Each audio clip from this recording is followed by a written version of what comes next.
الحمد لله والصلاة والسلام على رسول الله وعلى آله وأصحابه ومن والاه. اما بعد، السلام علیکم و رحمت الله تعالی و برکاته. کاملترین و بارزترین نشانه رحم خداوند و همچنین کاملترین و بارزترین نشانه محبت و خیرخواهی خداوند نعمت علم و معلم هست. هیچ نعمتی از نعمتهای خداوند معادل نعمت علم و معلم نمی شود و منتی که خداوند بر ما و شما بندگانش دارد اینکه قرآن را به عنوان کتاب علم برای ما و شما نازل فرمودند، علمی که تاریکی را بدرخشاند و هدایت و درخشندگی و روشنگری را ایجاد کند. کاملترین علم قرآن هست و کاملترین معلم رسول الله صلی الله علیه و سلم هست. پس هم کاملترین معلم و هم کاملترین علم نصیب ما و شما شده است. امت محمد صلی الله علیه و سلم که آخرین امت از نظر زمانی هست، اولین امت از نظر کمال و معنویات هست و کاملترین علم نصیب این آخرین امت شده.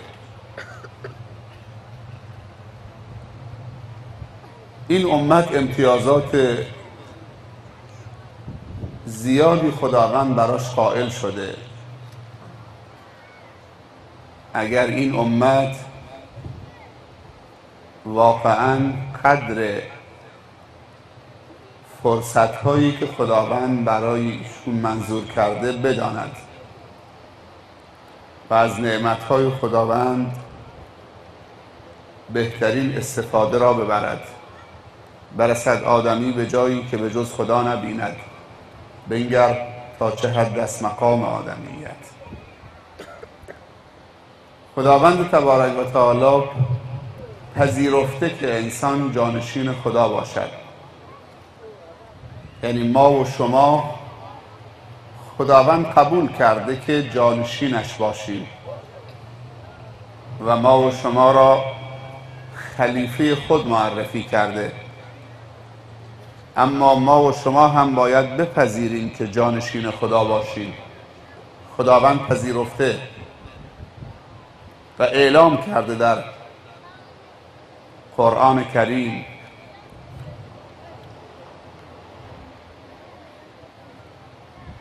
اما ما هم باید بپذیریم که خلیفه خدا در روی زمین خدا باشیم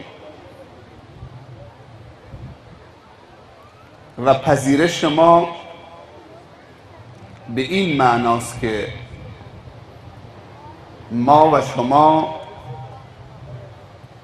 اوصاف رب را در خود پیاده بکنیم. یکی از اوصاف رب علم است. اگر خداوند اعلام کرده که انسان جانشین من است، زمانی انسان جانشین خدا می شود که به علم بپردازد. پس اگر انسانی بندی از بندگان خدا شعار بدهد که من جانشین تو هستم، اما در ره علم قدم بر ندارد و جهل را برای خود و خانواده و جامعه بپسندد و بپذیرد، این جانشین خدا نیست. چون خداوند علیم هست و جانشین جاهل نمیخواهد، منطقی هم نیست. پس پذیرش ما این که جانشین خدا باشیم، باید صفات رب رو بپذیریم، صفاتی که بنده میتواند از صفات رب داشته باشد. بعضی صفات خصوصی و ویژه خداوند است، اون صفات بماند. یکی دیگر از صفات رب حکمت است، الحکیم. خداوند جانشین احمق نمیخواهد، جانشین کودن نمیخواهد. ما زمانی میپذیریم که بنده خدا باشیم که حرف بیهوده نزنیم، رفتار بیهوده نداشته باشیم، حرکت‌های پوچ و بی‌محتوا نداشته باشیم. چون خداوند از پوچگرایی و حماقت و کودنی بیزار است و شایسته خداوند حکیم و علیم نیست که جانشینی رو معرفی بکند که نه عالم هست و نه به علمی پردازد و نه اهل حکمت هست.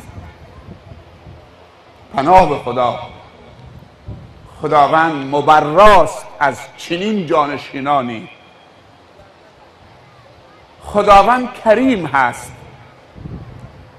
جانشین بخیل نمیخواهد. اگر بندی از بندگان خداوند بخیل باشند، بذل و بخشش نداشته باشند، خیرخواه نباشند، دلسوز نباشند، برای خلق خدا نمیتوانند جانشین خدا باشند. چون خداوند خودشو الکریم معرفی کرده. یکی از نامهای خداوند کریم است. رسولش هم کریم بوده، شاگردان رسولش هم کریم و با سخاوت بودن. بالاتر از این سخاوت که جانشونو بذل بخشش کردن برای دینداری بشریت، از این سخاوت بالاتر دیدید؟ بذل و بخشش مراتبی دارد. کرم داریم، سخاوت داریم، ایثار داریم. بالاترین درجه بذل و بخشش ایثارگری است و خداوند درباره صحابه رسول الله صلی الله علیه وسلم می‌فرمایند و یؤثرون علی انفسهم ولو کان بهم خصاصه. به بالاترین درجه بذل و بخشش و ایثار رسیده بودند. همینطوری که آدم نمیتونه جانشین خدا باشه. یک بخیلی که حاضر نیست، نمیگم مال از خودش جدا بکنه، برای بندگان خدا و دین خدا وقت بذاره، عرق بریزه، قدم برداره، دعای خیر بکنه. بعضی از بندگان خدا اونقدر بخیلن، مال ازشون نمیخوام، میگیم دعای خیر بکنید. فقط برای خودش تنها دعای خیر میکنه، فقط برای اولاد خودش تنها دعای خیر میکنه، فقط برای خانواده خودش تنها دلسوزی میکنه. تو که از مهنت دیگران بیغمی، نشاید که نامد نهن آدمی. یکی دیگر از صفات رب صبر هست. خداوند صبوره، اونقدر صبوره که قابل وصف نیست. و جانشین خدا هم باید صبور باشد، تحمل داشته باشد. خداوند تحمل گناهان من و شما رو داره. اگر قرار بود که خداوند با هر خطای من و شما عکس العمل نشان بدهد، هیچ احدی نمانده بود.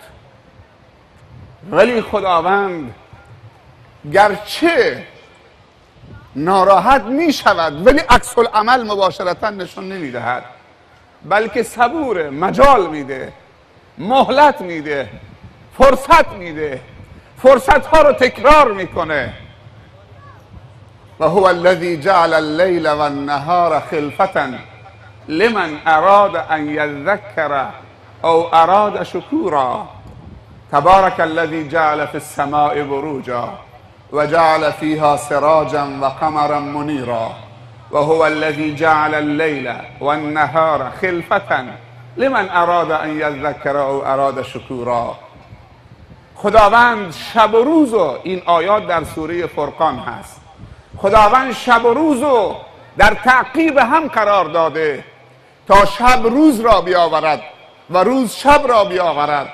اگر در شب کوتاهی کردید، خطا کردید، فرصت رو از دست دادید، یک زمان دیگر موسمهای خیر را و فرصتها را برای ما و شما تجدید می کند تا شاید در فرصت بعدی خود را دریابید. ولی ما حاضر نیستیم به بندگان خدا فرصت بدهیم. خدا می بخشد، تحمل می کند، ما میگیم خدا نمی بخشدش. یک جوانی یه نخ سیگار کشید، فریب خورد. یک خواهری، یک برادری سر عروسی رقصید، میخواد توبه بکنه، توبه کرده، خدا قبول کرده. بندگان خدا حسودن، بخیلن، تو کار خدا دخالت میکنن. خدا فلانی را نمیبخشه، حالا که سرش به سنگ خورد آمده رو به خدا آورده. یادمه که یک معتادی آمده بود مسجد، یکی از نمازگزارا دست معتاده رو گرفت، از روی پله پرتش کرد بیرون. گفتم وقت نمازه، شاید آمده نماز بخونه. گفت این آمده که ساعت مسجد بدزده، این آمده که ساعت مسجد بدزده. ما معتادانی رو ملاقات کردیم که آمدن سر راه سبز شدن، گفتن یه تقاضا داریم. به نظر شما یه معتاد بیاد سر راهت بگه یه تقاضا دارم چیه؟ حتما قبض آب و برق دستشه، یه مبلغی پول بده.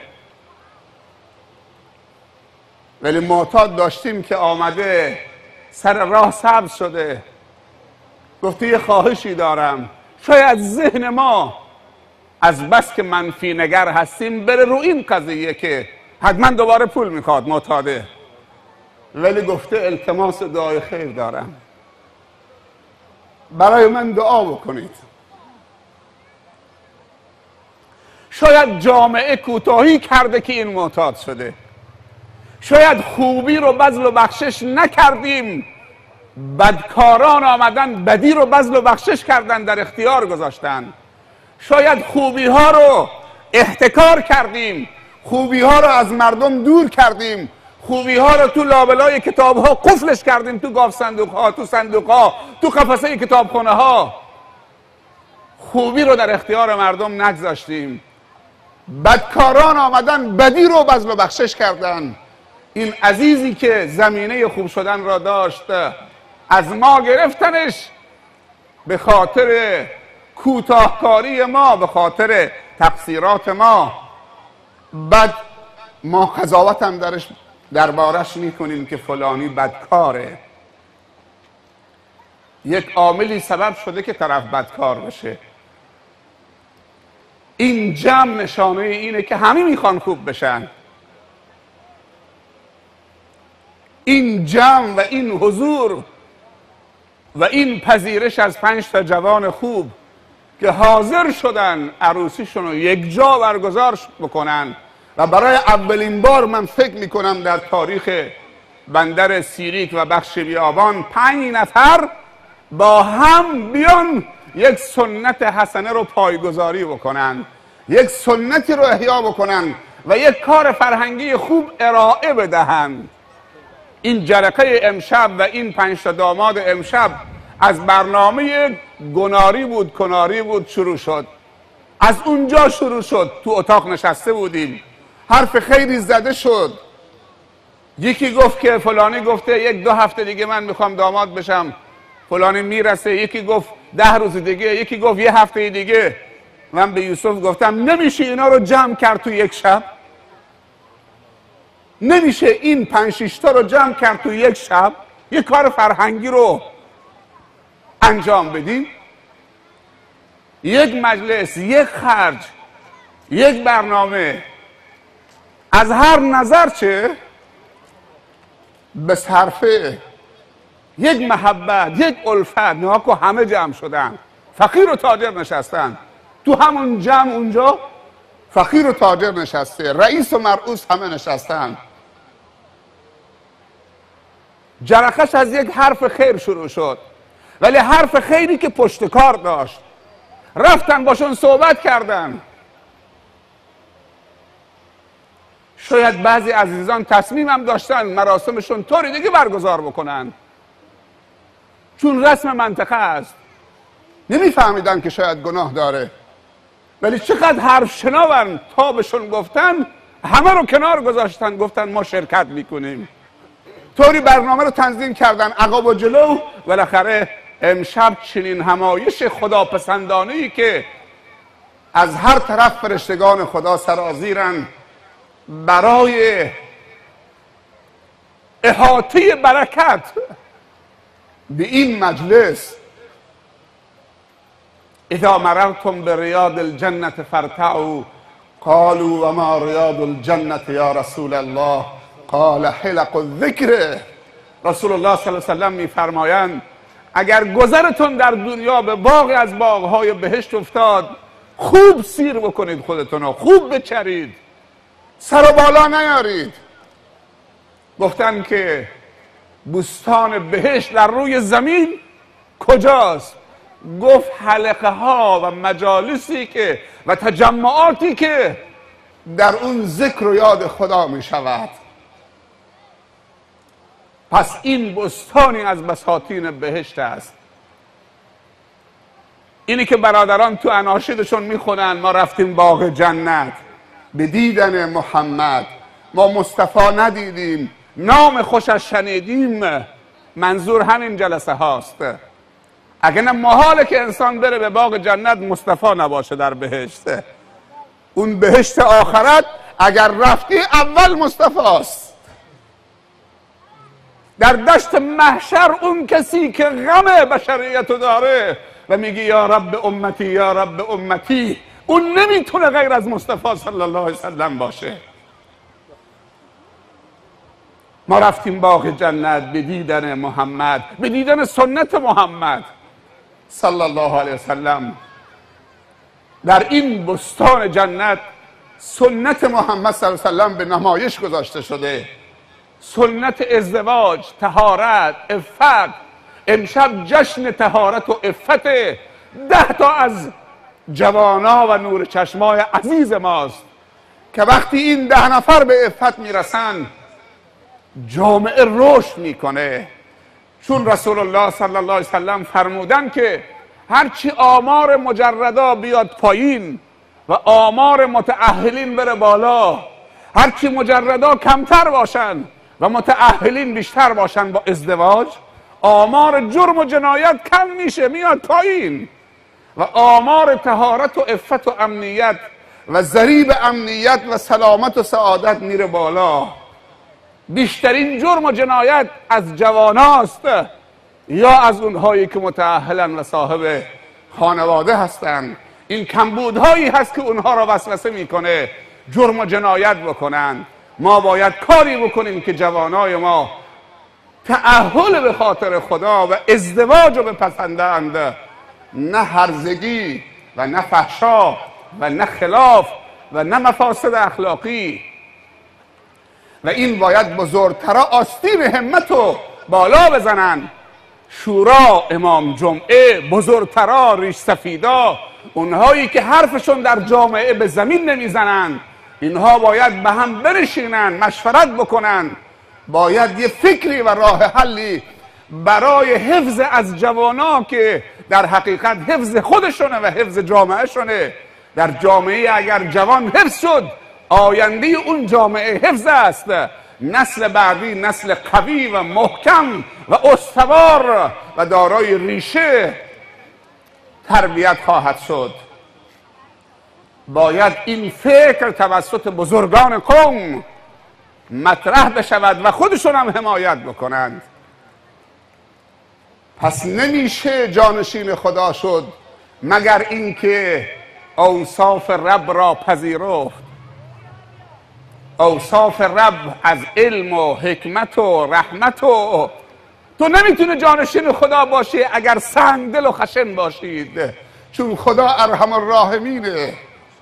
در زمان پیامبر صلی الله علیه و سلم حسن و حسین رو میبوسید، دستار گردنشون می آورد، تو آغوششون میگذاشت. حتی زمانی که پیش نماز بود وقتی به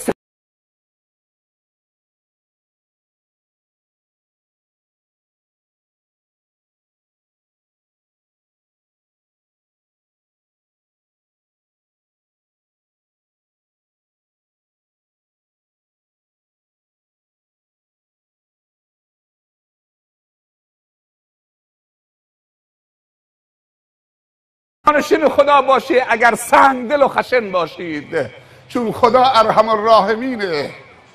در زمان پیامبر صلی الله علیه و سلم حسن و حسین رو میبوسید، دستار گردنشون می آورد، تو آغوششون میگذاشت. حتی زمانی که پیش نماز بود وقتی به سجده میرفت حسن و حسین رو کولش بازی میکردن، رو کتفش بالا می آمدن. زمانی که پیش نماز بود، تو نماز بود. اگر صدای گریه بچه‌ای در صف آخری که زنها تو صفهای آخر مسجد النبی نماز میخوندن همراه مرداشون پشت سر رسول الله صلی الله علیه و سلم، اگر صدای گریه طفلی را میشنید نمازشو مختصر میخوند که اون مادر به طفلش برسد. اینقدر رحمت و شفقت داشت، خیرخواهی داشت. و این یکی از احادیث گوهربار رسول الله صلی الله علیه و سلم که میفرمایند کسی که به سالخوردگان ما احترام قائل نشه، لیس منا من لم یوقر کبیرنا و یرحم صغیرنا، از ما نیست، از امت من نیست کسی که به ریش سفیدا و سالخورده ها احترام قائل نشه، و از من و امت من نیست، من از او بری هستم کسی که به نونهالان و اطفال مسلمین ترحم و شفقت نداشته باشه. نبی رحمت و شفقت بود، چون این نبی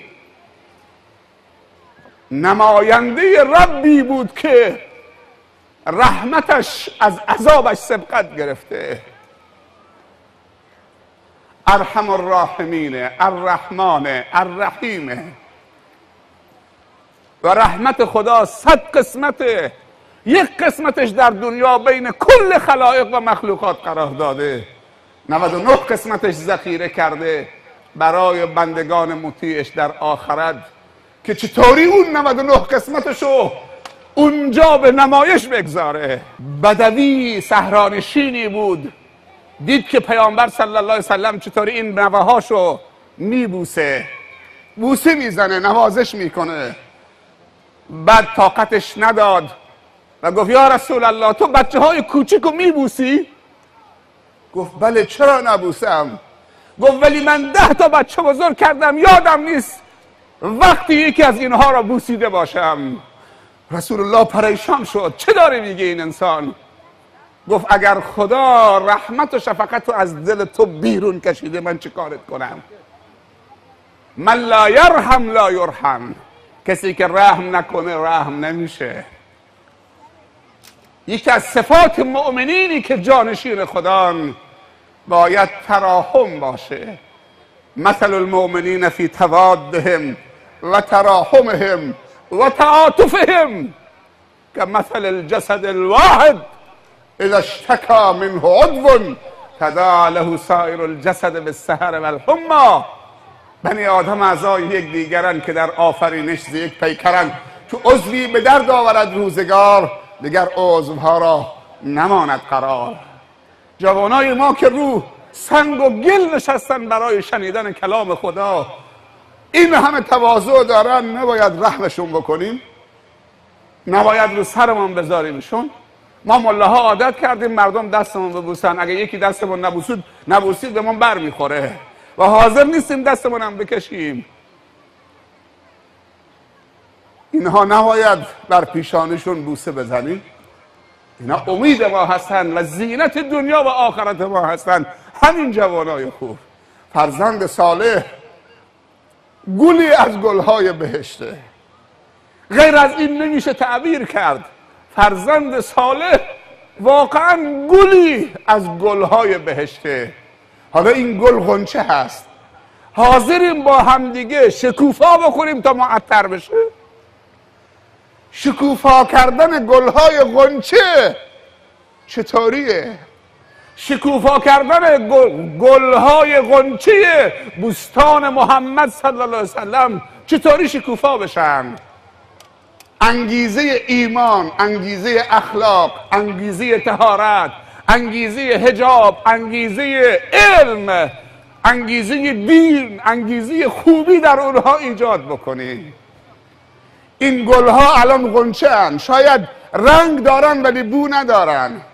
اونها را با علم شکوفا بکنیم، اونها را با ایمان و اخلاق شکوفا بکنیم.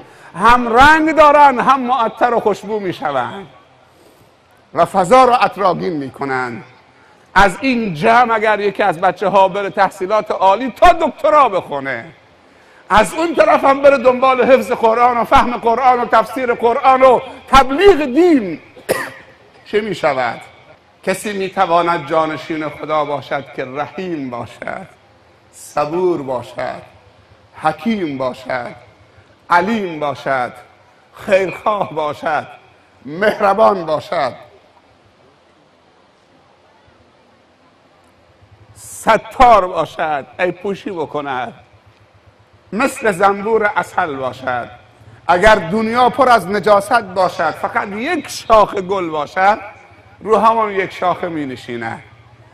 مثل مگس نیست انسان مسلمان که اگر دنیا پر از گل باشد، یک نجاستی باشد، رو همون نجاست می نشیند. انسان مسلمان دنبال عیب نمی گردد. عالم دینی و مربی دینی هدفش از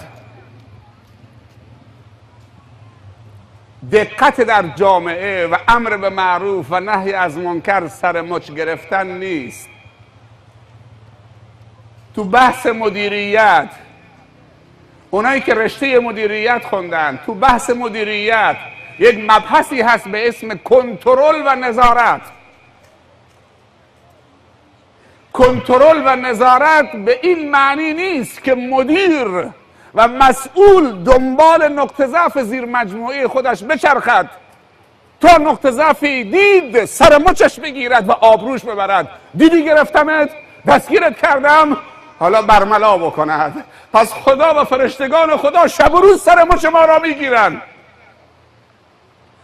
شب و روز خدا و فرشتگانش سر مچ ما را میگیرن. کی پرده رو در ریدند.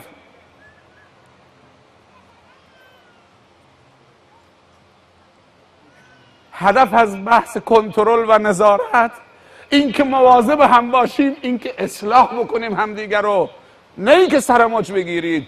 اگر پسرت متوجه شد که پدرش داره جاسوسیش میکنه، اگر زیر مجموعه تو ادارت متوجه شد که مدیر براش جاسوس گذاشته که سر مچش بگیره از کار برکنارش بکنه، دیگه اون پسر مال تو نیست و اون زیر مجموعه هم مال تو نیست و تو مدیر موفقی نخواهید شد و تو پدر و مادر موفقی نخواهید شد و تو عالم موفقی نخواهید شد. الدین النصیحه،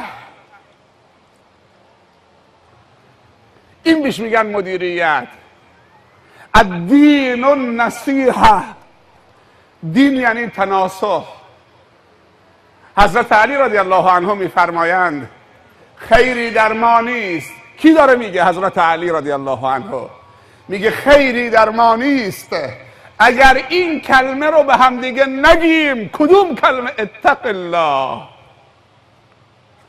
و خیری در ما نیست اگر این کلمه رو از همدیگه نشنویم. کدوم کلمه؟ اتق الله. از ابوبکرش رضی الله عنه گرفته و عمرش گرفته و علیش گرفته و عثمانش گرفته و همشون پیشانی کسی را میبوسیدند که کلمه اتق الله به اونها هدیه بدهد. اتق الله، از خدا بترس. خیلی ممنون، متشکر، منو متوجه کردید. فراموش کرده بودم خدا را، تو غفلت افتاده بودم. یکی از خانواده ها، خواهرها گوش بدن، یکی از خانواده ها میگفت بی‌حجابی و لباس های ما کوتاه شده بود، کل جامعه کوتاه شده بود، ولی ما خانواده مذهبی بودیم. میگه از بس که بی‌حجابی و حجاب کمرنگ شده بود به همه سرایت کرده بود، لباس کوتاه و نازک دوخته بودن، پوشیده بودن. میگه تا رسید به خانواده ما که مذهبی بودیم، ما هم شدیم مثل جماعت، هم رنگ جماعت شو، گر خواهی نشوی رسوا هم رنگ جماعت شو. ما هم میگیم رفتیم دختیم، قبل از این که بپوشیم خدای شیخی رو فرستاد تو محله ما و شروع کرد کلاسی برای خواهرها گذاشته و صحبتش پیرامون همین حجاب و لباس زن بود و اوصاف لباس زن مسلمان. بعد میگه گفتیم الحمدلله که دستت گرفت، خدا آوردت. ما لباس کوتاه آخرین خانواده بودیم، دوخته بودیم که بپوشیم. تو رو به عنوان یک فرشته نجات فرستاد، توبه نصوح. میگه از اون به بعد دیگه نپوشیدیم و کنار گذاشتیم و اون لباس تقوا را پوشیدیم. دوباره میگه برگشت، همسایه ها تو کلاس شرکت کردن. میگه یه روز شیخ نشسته بود، به زنها گفته بود که جوراب باید پاتون بکنید، پا هم جزو عورته. میگه یکی از مردای مخالف شنیده بود که شیخ به زنها گفته باید جوراب پاتون بکنید. بعد به زنها گفته بود این شیخ خجالت نمیکشه، به زنها میگه جوراب پاتون بکنید، خودش میاد جوراب پاش نیست. آدم وقتی کم میاره دیگه نمیدونه، فقط میخواد مخالفت بکنه. جوراب که جزو حجاب مرد نیست. ولی خانواده همین مردم همه با حجاب شدن و اخیراً خود همین مرد ثبت نام همسرشو کرده برای عمره. تا کی میخواد با خدا بجنگه؟ الدین النصیحه، کلمه خیر با نیت خیر، با قدم خیر، با حرف خیر، با تلاش خیر دست کم نگیرید. هدف سر مچ گرفتن نیست. اون از تو بهتره، تو از اون بدتری نیست. اون کسی که سخنرانی میکنه بهشتیه، اون کسی که شما هستید حتما خلافکارید، حتما مقصرید، حتما خطاکارید که نیاز به نصیحت دارید. اینطوری نیست. نمیدونم که به گفته حکیم عرب میگه یظن الناس بی خیرا و اینی لشر الناس ان لم تعف عنی.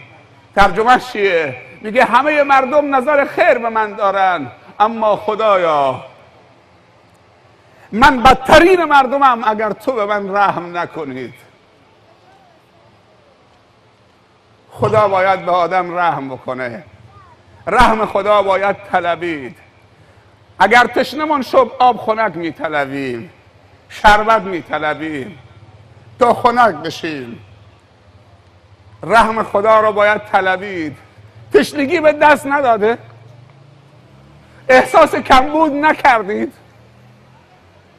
احساس نکردید باید دوباره خدایی که از زندگیت بیرون کردی، از درونت بیرون کردی، خدا از خانوادت بیرون کردی، از شرکت و تجارتت و از محل کارت و از برنامه زندگیت حذفش کردید؟ احساس کمبود نمی کنی؟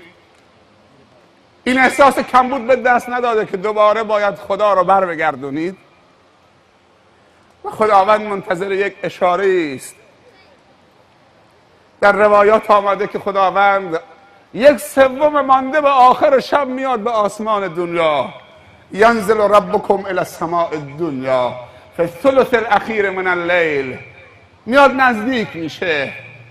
میگه آیا کسی هست که استغفار بکنه؟ آیا کسی هست که سوالی داشته باشد، مسئلتی داشته باشد؟ آیا کسی هست که طلبی بکند، دعایی بکند من اجابت بکنم؟ هل من مستغفر فاغفر له، هل من داع، هل من سائل؟ خدای به این مهربانی داریم، روگردان نشویم که خودمون ضرر میکنیم. امشب مجلس بسیار ارزشمند و مبارکی است و فرشتگان خدا حلقه زدن تا عرش خداوند و احساس خرسندی میکنند. در این گوشه از استان هرمزگان بعضی از دوستان از زراباد آمدن، شنیدن که امشب مجلس خیری است، جلسه عروسی است که 5 تا داماد با هم جمع شدن، صحبت دینی می شود. از زراباد آمده با اون امکانات ضعیفی که تو منطقه هست، ولی همت بلند، از همه طرف آمدن. ما وقتی وارد شدیم دست خواهرها می آمدن. کجا میرن؟ میخواهند اونها هم دوش برادرانشون کلام خدا و رسول خدا را بشنوند. نماز جمعه که مساجد خیلی کوچکه، جایی برای خواهران نیست که بیان تو روز جمعه استفاده ببرن. دعا بکنید هر چه زودتر مسجد جامع سیریک انشاءالله راه اندازی بشه، کار ساختمانی شروع بشه و اگر شروع شد خواهرها هم تلاشون هزینه بکنن، بدن یک علنگو، بدن یک انگشتر گوشواره. خدا طلا رو بر میگردونه، ولی ایمان اگه پرواز کرد خیلی مشکل برگشتش. اما طلا بارها شده که دزدیده گم شده، دوباره طلا پیدا شده، دوباره طلا خریداری شده، دوباره علنگو رو دست کرده، شاخ شده، تو دستاش تنگ شده، وقتی مرده با قیچی و انبردست علنگوها رو چیدن و در آوردن. طلا که درست نیست با زن دفن بشود. بازا هر آنچه هستی بازا، اگر بیایی در بازه، اگر نیایی خدا بی نیازه. قل هو الله احد الله الصمد لم یلد ولم یولد ولم یکن له کفوا احد. یا ایها الناس انتم الفقراء الی الله والله هو الغنی. ای مردم شما به درگاه خدا فقیرید، الله غنی حمید است، غنای مطلق. تابستون فرصت خیلی خوبی است. دیداری که در روستای گناری هم داشتیم با هم دیگه در منطقه گاونمردی، اون جلسه هم جلسه مبارکی بود. به من که خیلی خوش گذشت، چون اولین باری بود که رفتم تو اون منطقه و هم از شرمندگی اون عزیزان در آمدم و هم دیدار دوستانه و خداپسندانه با برادرها و خواهرای علاقمند و دیندار تو اون هوای گرم. ولی عشق اگر باشد بعد از اون دیگه مهم نیست چی باشد، همه چیزو معتدل میکنه، تلطیف میکنه. امشب هم این مجلس پرخیر و برکت، تابستان فصل پر کردن اوقات فراغت، سیریک مرکز هست، قطب هست تو این منطقه و الان الحمدلله فرهنگ سبقت در درس خوندن و قبول شدن دانشگاه و رتبه آوردن، الان انگیزه ها ایجاد شده، الگوها ایجاد شده. فکر میکنم حدوداً 6-7 سال پیش آمار قبولی دانشجوهای بخش بیابان شاید به 10 نفر نمیرسید، ولی الان به 250 و 300 میرسه در سال. و خیلی از این قشری که دانشگاه قبول میشن شاید بیشترینشون دختر هستن و خواهر هستن. اگر اشتباه نکنم خانم بنار بود یا یکی از خواهرها بود، زمانی که آقای فرشیدی توی این منطقه بود، خدا یارش باشه، الان خمیره. این خواهرمون با تعدادی از خواهرای دیگه و مسئولین میگفتن که وقتی خواستیم شبانه روزی راهنمایی شبانه روزی دخترانه رو راه اندازی بکنیم، میگه میرفتیم تو روستاها، تو خونه ها که قانعشون بکنیم دخترشون رو بفرستن شبانه روزی، که هم از نظر آداب، معاشرت، بهداشت، سواد، علم، اخلاق، اجتماعی بودن. میگفت رفتیم تو خانه ها باشون صحبت میکردیم که قانع بکنیم پدر و مادر. میدیدیم که دختر از پشت ستون فرار میکرد، مادر از اون طرف بچه‌شو فرار میداد. میگه به زور 20 نفر یا کم و بیش پیدا کردیم سال اول. سال دوم میگه نزدیک 80 نفر یا 120 نفر آمدن. دیگه نتونستیم تحویل بگیریم. اگر بر بگردیم به چند سال پیش تو همین بخش بیابان، دیگه بریم جاسکو، اون طرف جاسکو، شرق جاسکو، دیگه قابل مقایسه نیست. تا چند سال پیش اصلا ما معلم زن از بومی همین منطقه نداشتیم. امروز داریم. حتی معلمینی داریم، مدیرانی داریم که هم حافظ قرآنن، هم مدیر یک مدرسه دخترانن، یا مسئول خوابگاهی هستن، یا حافظ قرآن دانشگاه قبول شده. تا دلت بخواد توی این منطقه داریم.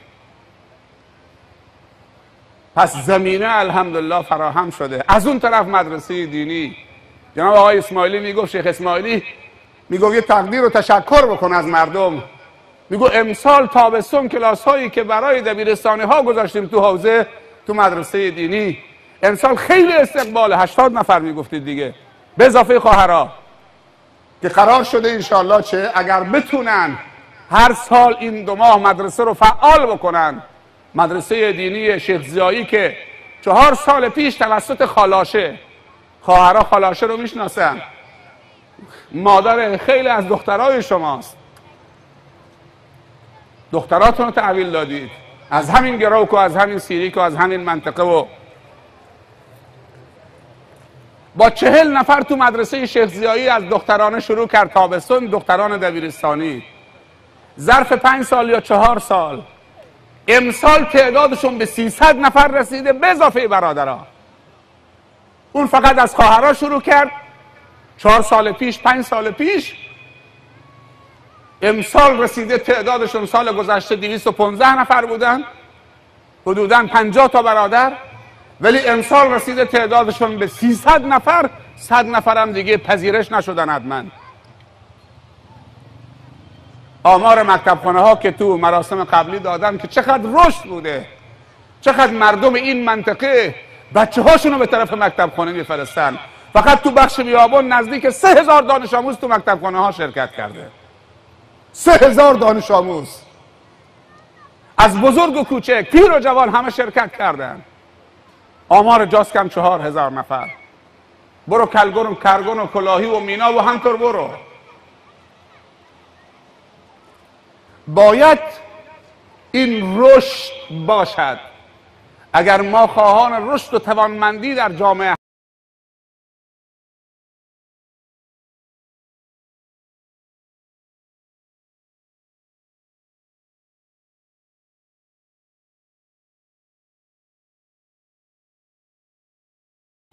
فقط تو بخش بیابان نزدیک 3000 دانش آموز تو مکتبخانه ها شرکت کرده. 3000 دانش آموز از بزرگ و کوچک، پیر و جوان، همه شرکت کردن. آمار جاسک هم 4000 نفر. برو کلگرم و کرگن و کلاهی و مینا و همطور برو. باید این رشد باشد. اگر ما خواهان رشد و توانمندی در جامعه هستیم، باید انگیزه ها را برای عالم شدن، هم عالم دین و هم عالم دنیا. اونه که عالم دنیاست کار دینی بکنه، بگه این فضل خداست، این وظیفه است که من با علم دنیا، علم کشاورزی، الان سد جگین راه افتاده. قدیم میگفتیم که این منطقه آب نداره، الان سد جگین راه افتاده. اگه اشتباه نکنم 350 میلیون متر مکعب یا 600 میلیون، من نمیدونم، حالا خیلی وقت پیش دوستان بهم گفتن ولی حتی اگه 350 میلیون متر مکعب آب باشه امسال سرازیر شده، آب لبریز شده. گفتن باید چند متر دوباره سد رو ببرن بالا. چند هزار متر دولت اختصاص داده زمین پشت سد برای کشاورزی. چند هزار متر؟ 400,000 هکتار. 400,000 هکتار برای سد جگین دولت اختصاص داده زمین برای کشاورزی. حالا کجاست مهندس کشاورزی؟ حالا مهندس کشاورزی لازمه برای هر جاسکی و بومی اون منطقه سهم، هر سهمی 500,000 تومان میتونه سهیم باشه تو این زمین ها، این اشتغال. حالا کجاست مهندس و دکتر؟ کجاست متخصص؟ کجاست اون کسی که درس خونده؟ زمین حاصل خیز. سفر رئیس جمهور به جاز، همین سفر اخیرش، دوستان تعریف میکردن، میگو وقتی رئیس جمهور میخواست بیاد جاز، شورا و بزرگان قوم و ریشسفیدا و علما همه نشست داشتن با هم که چه تقاضایی از رئیس جمهور بطلبیم. جاسک، شرق جاز که تا دیروز دست تو خاک می آوردن، جواناشون بازی میکردن، نمیدونستن باید چه کار بکنن، با خاک بازی میکردن، خونه میکشیدن، فلان میکردن با انگشتانشون و تو صحرا همینجور رها شده بودن بدون نعلین و بدون هدف تو کوه ها میچرخیدن. امروز برید ببینید شبانه روزی برادر بزرگوارمون آقای علی خلیفه در گابریک بیمارستان درست کرده، یه ماشین خریده برای پزشک زیر پاش باشه. منطقه بیابان هم خیر داره، همه جا خیر هست. همینطوری که ذهن بچه ها رو باید تحریک بکنیم تا درس بخونن، دل و ذهن تجارم باید تحریک بکنیم تا انفاق بکنن. علی خلیفه هر سال زکات میفرستاد برای اهل گابریک، برای قوم خویشش. یه نفر بهش گفت که تو داری گداپروری میکنید، سالی 100,000 تومان برای هر خانواده میفرستید. گفت پس چه کار میکنم؟ اینا اهل وطن من، اهل محل من، اهل روستا من، زادگاه همونجا بوده، خدا به من پول داده. گفت شیخ علی مردم خودتو گدا بار میارید و تنبل، سالی 100,000 تومان. گفت چه کار کنم؟ گفت بیا اشتغال ایجاد کن. گفت باشه، برای هر 2 خانواده یا 3 خانواده یک قایق موتور با مجوز صیادی با تورش برن صیادی، هرچی درآمدش سهم 2 خانواده. تعدادی که نتونستن برن دریا، گفت این باغ موز، برن کار کنن. حالا هم خدا گفت این آب، دولت هم گفت این سد. حالا مهندس کجاست؟ شبانه روزی زده راهنمایی و دبیرستان، دخترانه و پسرانه. تو یک مدرسهش فقط 150 تا دانش آموزه. نماز جماعتشون فوت نمیشه. بعضی دانش آموزه روزه پنجشنبه دوشنبه هم هستن. مدیر خوب دارن. همون بچه‌ای که تا دیروز دست تو خاک می آورد امروز تو آزمایشگاه داره آزمایش میکنه. همون خاک رو داره آزمایش میکنه. و ما از شبانه روزی ها خیر دیدیم. اونهایی که رفتن تو شبانه روزی، مدیر خوب داشتن، معلمین خوب داشتن، دانشگاهشون تضمین بوده. میدونی خواسته مردم از رئیس جمهور چه بود؟ همه با هم نشستن با رئیس جمهور صحبت کردن. رئیس جمهور بهشون گفت فقط شما یک خواسته بطلبید، خواسته دوم نه. گفتن خواستتون چیه؟ از پیش آماده کرده بودن. گفتن جناب رئیس جمهور 80 ساله که در جاست مدرسه دولتی تأسیس شده. 80 سال هنوز یک پزشک عمومی از خودمون نداریم. 80 سال پیش کلنگ اولین مدرسه تو جاست زده شده. 80 سال گذشته هنوز یک پزشک نداریم. به ما سهمیه پزشکی بده خارج از نوبت. رئیس جمهور گفت باشه. 30 تا سهمیه پزشکی بهشون داد. 32 تا فکر میکنم اگه اشتباه نکنم. 32 تا سهمیه پزشکی بهشون داد. بهشون 2 سالم فرصت داده زمان، گفته ظرف 2 سال اگه جذب کردی، اگه نه سهمیتون چه باطل شد. چند روز پیشی که از دوستانشون دیدم از همون منطقه، گفتم چه کار کردن، به کجا رسیدی؟ گفت حالا سال اول که خیلی امید نداریم، برای سال آینده 3-4 تای آماده و مستعد هستن، امید هست که نمره هاشون رو بیارن، اگه 3 تا هم قبول بشن نعمته. به عنوان الگو که جاسکی که تا دیروز دست و خاک می آورده امروز پزشک شده و سیریکی هم امروز اون تعصب کوری که بود برای تحصیل دخترها امروز کنار گذاشته شده. امروز اون فرهنگ ایجاد شده که مادر باید سواد دنیا و آخرت و دین داشته باشه، هر دوتا داشته باشه تا بتونه بچه خوب و نسل آینده رو تربیت بکنه. مادر امانت داره و امانتدار باید آگاه و بیدار و عالم باشه. اگر مادر امانتدار نباشه پس کوچه و بازار که امانتدار نیست. مادر و زن امانتدار مرده و امانتدار خداست و امانتدار امت محمده صلی الله علیه و سلم. مادرها بفهمید که شما امانتدار امت محمدید، سربازان امت محمد به عنوان امانت 9 ماه و 9 روز تو شکمای شما بودن و بعد 2 سالم از شیر شما نوشیدن و 7 سال 8 سال 10 سالم در دامان شما تربیت شدن. پس شما امانت دارید. ظلم که مادر چلیمی باشد. از یک مادر قلیونی چه انتظاری هست؟ این کدوم امانتی است؟ 1 ماه پیش من تو دانشگاه علوم پزشکی بودم، تو دفتر آقای فرشیدی میگفت آماری که گرفته شده در کل کشور استان هرمزگان در قلیون کشی زنها حرف اولو میزنن. میگه ما در استان هرمزگان بین 15 تا 20% زن قلیونی داریم. خیلی وحشتناک، خنده نداره. میگفت این آمار در کل کشور رتبه اولو داره. 20% زن قلیونی در هرمزگان. خواهرها همت بکنن همین امشب قلیونا رو بزنن به زمین. تو امانت دارید. حیفه. فکر میکنم 2 سال پیش یک سفری به یکی از روستاهای اطراف میناب داشتیم. اختتامیه مکتب خونه ها بود. بعد از ساعتهای 10-11 خواهرم هم همراهم بود، خالاشه. گفت بریم که خواهرها تو محوطه یک خانه نشستن منتظرن یه سلام علیکی بهشون بکنید. گفتم بریم. رفتیم اونجا، صحبت از عمره شد، از تأثیر خواهر رو حرکت جامعه، تأثیر مثبت یک مادر و یک زن. و بعد گفتم که الان دارن ثبت نام عمره میکنن، با 400,000 تومان شما میتونی بره عمره. اکثر زنها گفتن شیخ حالا ما 400,000 تومان از کجا پول بیاریم که بریم ثبت نام عمره بکنیم. همه کلامشون همین بود. 400,000 تومان. این صحبت از فکر میکنم 4 سال پیش باشه، 2 سال بیشتره.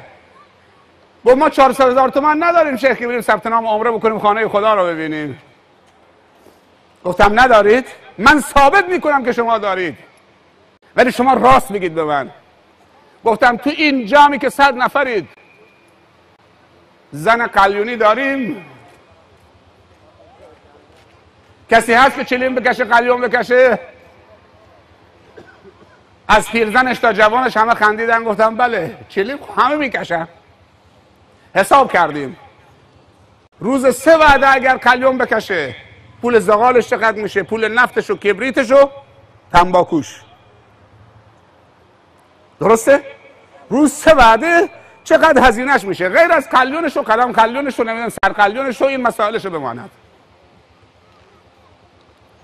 اما چقدر وقتش گرفته میشه بماند. حساب کردیم که این خواهرها اگر روز 5,000 تومان، کمتر اصلا، روزی 1,000 تومان، 5,000 تومان خیلیه، روزی 1,000 تومان پول تنباکو و نفتش و زغالش و کبریتش و قلیونش باشه، میشه در سال 360,000 تومان. درسته؟ در 2 سال میشه 700,000 تومان، 800,000 تومان. یعنی 400,000 تومان مال 1 سالش پول سهمیه عمرش. وقتی تو 400,000 تومان به حساب ریختی، پول هتلت، پول بلیتت، پول ویزت، پول سبد غذات، پول کرایه ماشینت، همش رو حساب دولت. یعنی مفتی داره میرید. همه تصدیق کردن، گفتن روز 1000 تومان که خرج قلیون ما میشه. 1 سال گفتم وقتی رفتی به طرف قلیون نکش، اما 1000 تومانت بنداز تو چه کله. گفتم اگر روز قیامت پیغمبر از تو گله کرد، خدا از تو گله کرد، خانه خدا از تو گله کرد، خداوند از تو گله کرد، ای بنده من، ای زن مسلمان، ای کسی که از امت رسول الله صلی الله علیه وسلم هستید، چرا به زیارت خانه من کعبه در مکه نیامدید؟ برمیگردی که من پول نداشتم. ای خدا، زن مسلمان برمیگرده من پول نداشتم. خداوند میگه که داری دروغ میگی، پول سیگار و قلیون داشتید، پول تنباکو داشتید. اگر روز 1000 تومان سیگار نمیکشید و قلیون نمیکشیدید، جمع میکردید ظرف 1 سال میآمدید خانه منو زیارت میکردید. لبیک اللهم لبیک. امروز که ما میآمدیم بندر سیریک، تو خیابانهای بندر عباس 6-7 تا ماشین پرچم سبز زده بودن. من کاری ندارم حالا پرچم سبز درست زدنش نادرسته، اون بحث جداگانه است، ولی حالا یک نشانه شده. همه میرفتن به فرودگاه برای استقبال خویشاوندانشون که رفته بودن عمره. و تو همین ماه و ماه بعدی و رمضان، تو ماه رمضان یکی از سید عبدالباعث قطالی بود، خدا حفظش بکنه، میگفت که یک روزی خداوند توفیق داد در ماه رمضان رفتیم عمره، خیلی شلوغ بود. این نماز تراویح وقتی سدیس میخوند آدم لذت میبرد. این فضا رو اصلا چه یک تنینی از آیات و کلام و نغمه های اون تلفظ زیبا تنین افکن بود و نوازشگر بود. میگم من از سوال کردم هنگام افطاری از یکی از همینایی که تو شهرداری کار میکردن، گفتم که چقدر زباله جمع میشه روزانه در حرم مکه، در مسجد الحرام چقدر زباله است مال افطاری، از سفره پلاستیکی و جای ماست و لیوان و همینا، هسته خرما و میگه برگشت به من گفت روزانه 180 تن زباله فقط مال همین چیزا تو رمضان. میگه یه محاسبه‌ای کردیم، محاسبه ریاضی، 180 تن زباله روزانه مال افطاری اگه تقسیم بکنیم چقدر میفته؟ میخواستیم نفر نمازگزار رو در بیاریم. میگه تو محاسبه‌ای که کردیم یه جمعیتی معادل 1,800,000 نفر شه، از این 180 تن ما برداشت کردیم. 1,800,000 نفر. میگه وقتی سدیس پیش نماز میشد یا شورین دیگه اصلا غوغایی بود. 1,800,000 نفر اینطوری سیخ ایستادن. خوشت نمیاد با 400,000 تومان برید؟ یعنی خانه خدا به اندازه یک چلیمی پیش من و تو ارزش نداره، به اندازه یک پاکت ونستون که خدا میگه ونستون رو بزن به زمین بیا خانه من زیارت کن. میگه نه ونستون عزیزتره، قلیون عزیزتره. بعد میگی خدا کوتاهی در حق من کرده، خدا پول نداده که من برم عمره. توفیق رفتن عمره رو از تو روی خودت زدی. پیامبر صلی الله علیه وسلم میفرمایند اگر برادری یا خواهری واجب الحج بشه نره زیارت خانه خدا بکنه، من از او بری هستم، از امت من نیست.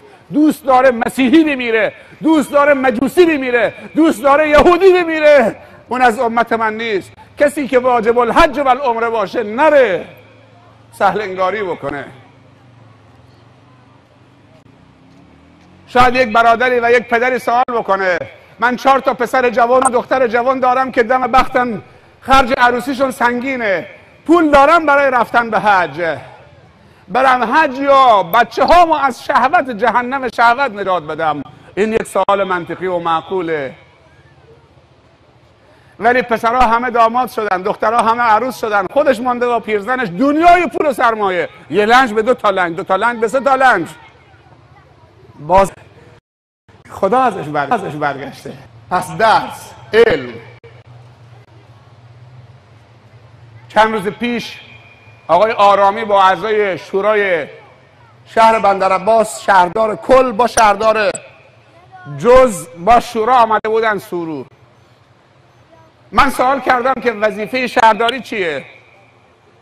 فقط جلو ساخت و ساز گرفتن بدون مجوز؟ یه فقیری میخواد یه اتاقی درست بکنه جلوش بگیرید؟ یا جمع کردن زباله ها؟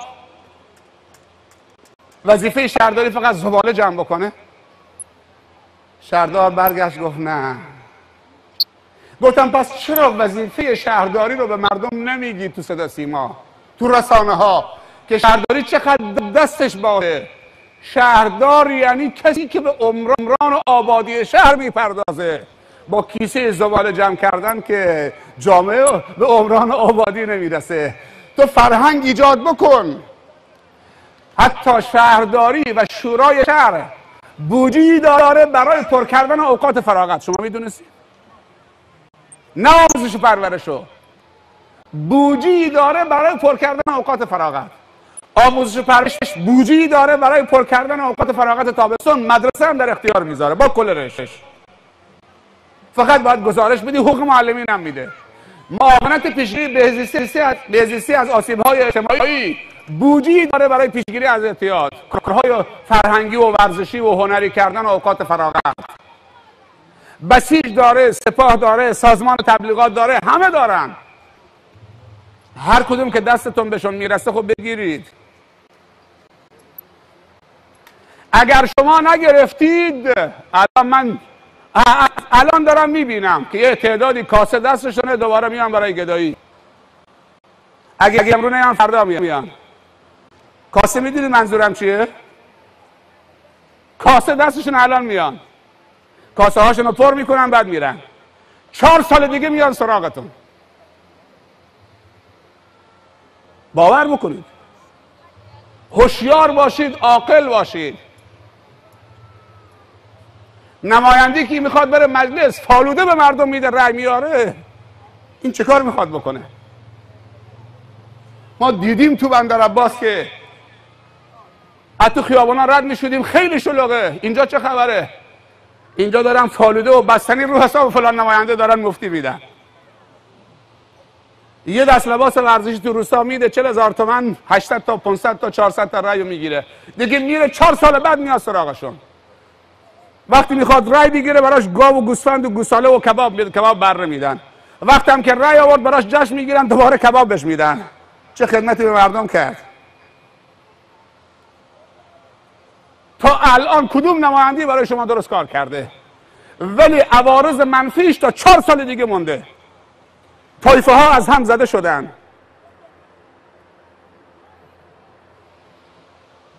قوم خویش از هم رفتن، دوست از هم رفتن. به خاطر چه؟ به خاطر همین انتخابات. حتی تو یکی از شهرهای منطقه خودمون، این منطقه نه، غرب بندر عباس، شیخی خواسته بره خطبه بخونه، سفارش کردن اگه آمد ما از روی منبر زیرش میاریم.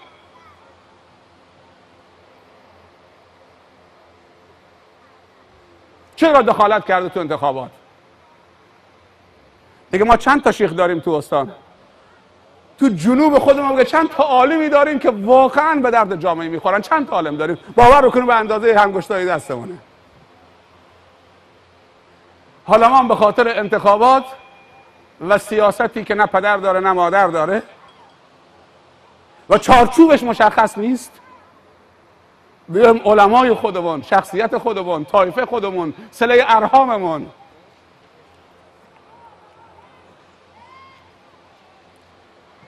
و تو مناطق اهل سنت اگر نمایندگی میخواد، چه نماینده سنی باشه چه شیعه باشه، 2 تا کار هست، 2 بخشه. کارهایی که نمایندگان باید انجام بدن 2 بخشه. وقتی مردم این نماینده رو انتخاب میکنن، 1 باید برای عمران و آبادی و فرهنگسازی و اینا نمایندگان خدمت بکنن. حالا نمیدونم موشکن سیریک مرکز بخش موشکن نداره، داره یا نداره؟ نداره. چند تا نماینده آمدن.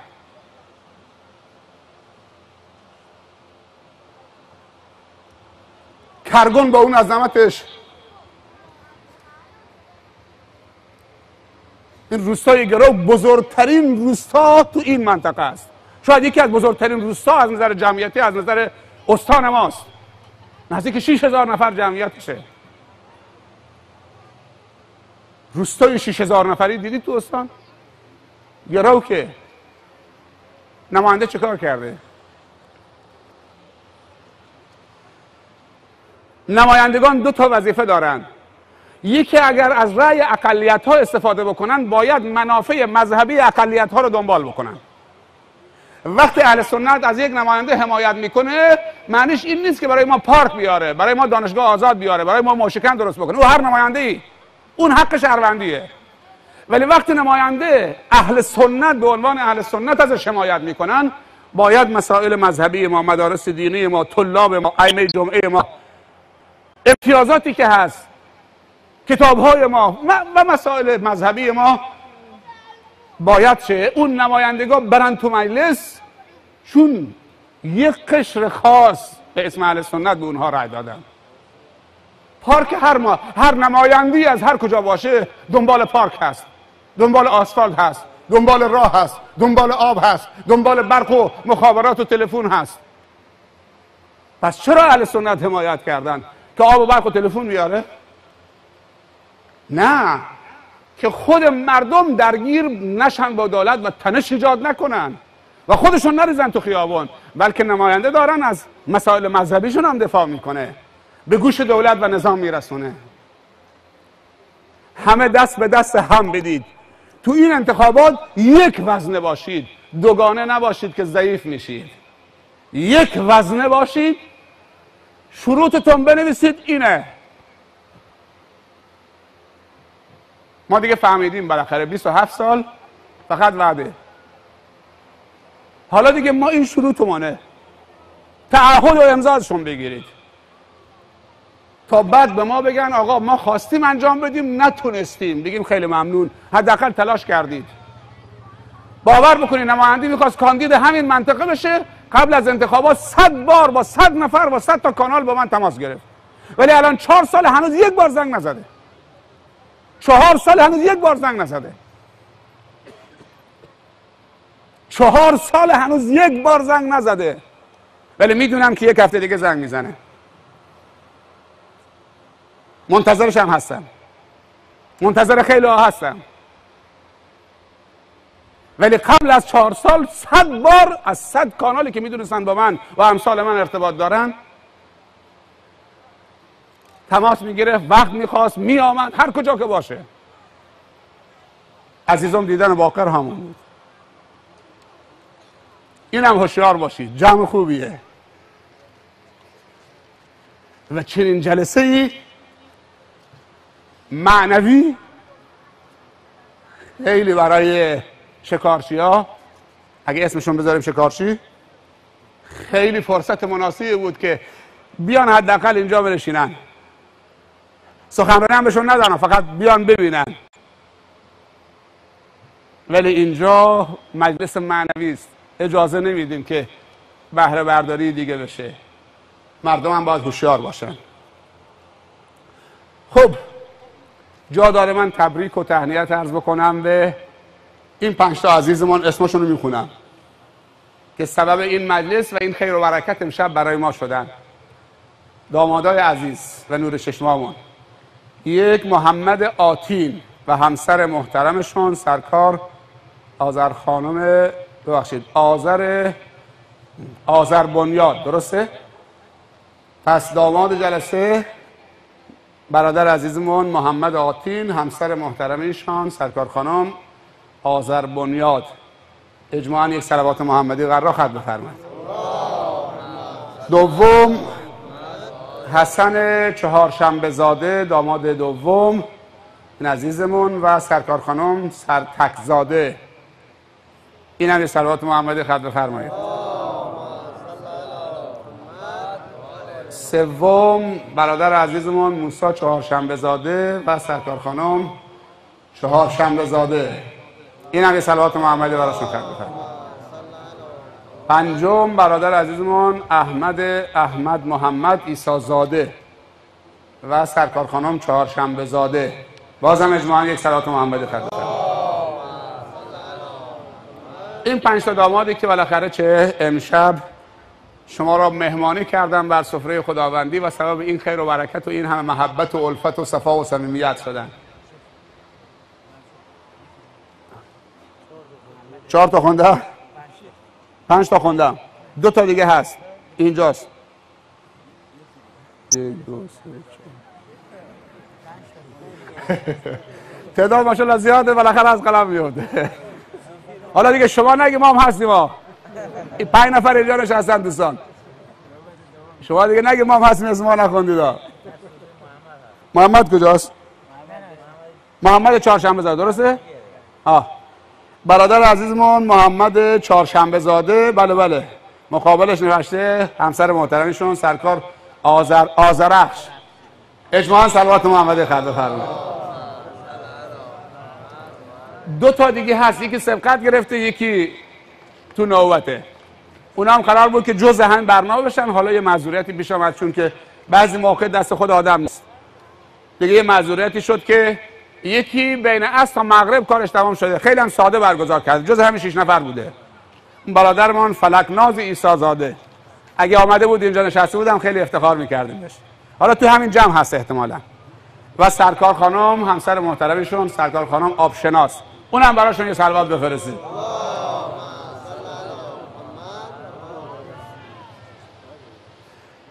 هفتم که فردا شب نه پس فردا شب دوباره من مجبورم بیام، چاره‌ای ندارم دیگه، که دیگه برادرای سیریکیمون نگن که شما خیلی وقت نماز جمعه برای ما نیومدید. نماز جمعه فقط 4 تا اونایی که واجب النمازن میان دیگه، خواهرها که اجازهشو نمیدن بیان تو مسجد جا نیست، بچه‌ها هم که دیگه مشکل، امروز همه هستن. پس این جمع فکر میکنم از نماز جمعه هم خیلی باشکوه‌تره. هفتم انشالله روز جمعه شب شنبه، چون اونم خیلی عزیزه برای ما. در اصل این مراسمی که امشب با هم برگزار شد به خاطری که من شب جمعه قول داده بودم نمیرسم، برنامه برام پیش آمده، گفتم که یا پنجشنبه یا شب شنبه. به برادرم مصطفی زرعی گفتم. بعد یوسف گفت که 2 نفر دیگه هم هستن، گفتم اگه هستن با هم یا شب پنجشنبه یا شب شنبه. دیگه بالاخره 6 تا جمع شدن گفتن شب پنجشنبه، که یکی عصر چهارشنبه همین عصری برگزار شد، 5 تا برای شب. اون یکی گفت که دیگه نمیشه، ولی خب من به تأخیر میندازم با وجودی که دعوتنامه هم نوشتم برای شب شنبه. اونم برادر عزیزمون که خیلی هم عزیزه برامون مصطفی زرعی زاده و سرکار خانم مرادی فر، که برای اونم صلوات محمدی قرار خرد بفرمایید.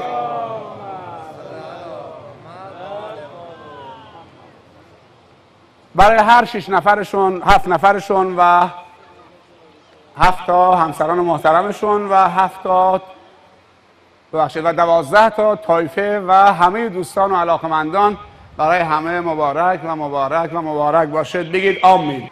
خب به شما همه تبریک میگم، انشالله که مبارکتون باشه و زندگی خوبی داشته باشید. و از خداوند میخواهیم که همونطوری که بین دل پیامبر صلی الله علیه و سلم و امهات المؤمنین با محبت و مودت جمع کرد، بین دلهای این نور چشمان ما و همسرانشون همون محبت نبوی، همون محبتی که خداوند بین دل پیامبر و همسرانش، بین دل حضرت علی و فاطمه زهرا و صحابه بزرگوار و همسرانشون جمع کرد، با همون محبت بین دلهای این عزیزان پیوند ناگسستنی برقرار بکنه و خیر و برکت از این ازدواج و این مراسمشون ببینن، همطور که سبب خیر و برکت برای همه ما و مردم خوب این منطقه شدن. و ثمره این ازدواج